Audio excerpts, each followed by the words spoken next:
Coba kalian perhatikan segitiga A, B, C. Nah, itu yang C kecil, itu yang ada di hadapan siku-siku, itu adalah sisi terpanjang.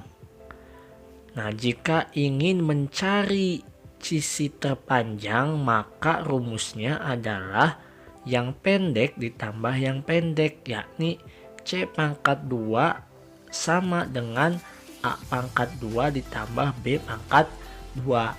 Nah, itu adalah untuk mencari sisi yang terpanjang. Jika ingin mencari sisi A kecil dan B kecil, itu adalah kan sisi-sisi yang pendeknya. Jika mencari sisi yang pendek, maka rumusnya adalah yang panjang dikurangi yang pendek. Contohnya A pangkat 2 sama dengan C pangkat 2 dikurangi B pangkat 2. Kenapa? Karena C adalah sisi terpanjang. Maka kalau mencari sisi yang pendek, yang panjang dikurangi yang pendek. Berbeda dengan mencari yang panjang. Kalau yang panjang itu yang pendek ditambah yang pendek. Tapi kalau misalkan mencari yang pendek, maka yang panjang dikurangi yang pendek. Coba kalian perhatikan dengan seksama. Nah, disitu kan ada C pangkat 2 sama dengan A pangkat 2 ditambah B pangkat 2 menjadi C aja. Nah, karena pangkatnya itu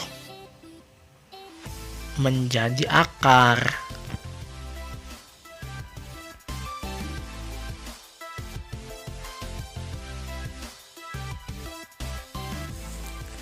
Nah, ini adalah contoh soalnya.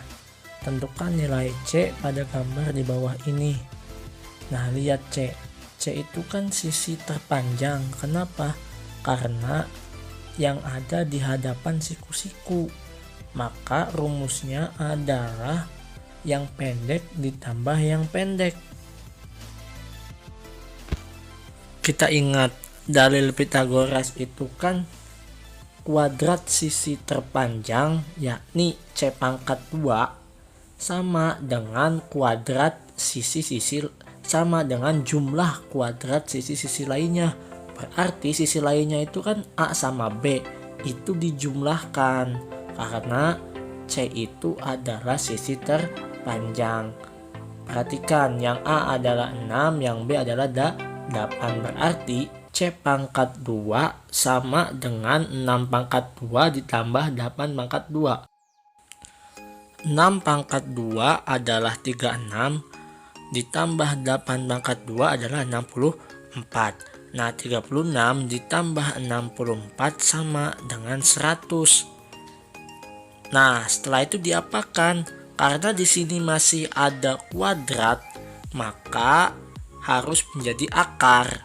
Maka C sama dengan akar 100. Akar 100 itu berapa sih? Yakni 10.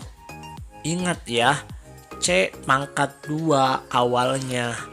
Yang ditanyakan adalah C, jadi tidak ada pangkatnya. Awas jangan sampai pangkatnya itu dihilangkan dari awal, nanti salah. Langsung saja C sama dengan A ditambah B, salah. Jadi harus ada pangkat sesuai dalil Pythagoras. Jadi kita pastikan bahwa panjang C sama dengan 10. Kita lanjut ke soal berikutnya. Nah, kita lihat pada soal berikut. Nah, sisi terpanjangnya mana coba? Nah, sisi terpanjangnya adalah BC yang ada di hadapan siku-siku, yakni 15. Nah, sekarang yang ditanyakan itu bukan sisi terpanjang, tetapi sisi yang pendek. Maka rumusnya bukan ditambah, tetapi yang sisi terpanjang dikurangi sisi yang pendek, yakni 15 pangkat 2 dikurangi 9 pangkat 2. 225 dikurangi 81 sama dengan 144. Karena di sini masih berbentuk kuadrat AC-nya, kita hilangkan menjadi akar 144, yakni 12.